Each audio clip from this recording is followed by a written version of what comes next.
Adding and editing table styles. The system has a default table style, but new styles can be added or copied in the Table Manager. To add or edit a table style, click the Table Style submenu under the Administration main menu.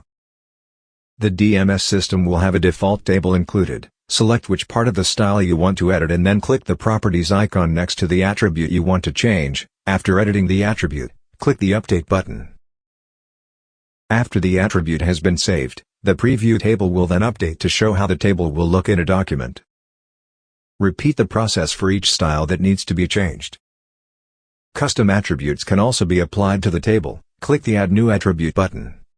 Enter the custom parameters, and click the Insert button. The custom attribute will then be saved to the style. Click the Copy Table button to copy the default table, then change the attributes to suit, or click the Add a New Table button to create a new blank table. When all the table styles have been created, we can go to the document, click inside a table cell to bring up the table tools, then click the Table Styles icon. All the styles will be listed.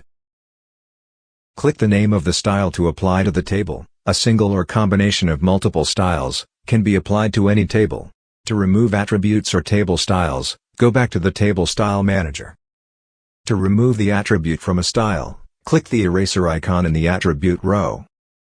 To remove all attributes in the style type, click the Reset link. To remove a custom attribute, click the Delete icon. To remove a complete table style, click the table name, then click the Delete button. When deleting a complete table style, the last table in the Table Manager cannot be deleted. When we go back to the document, we can see the table styles have been removed and only the default style is left.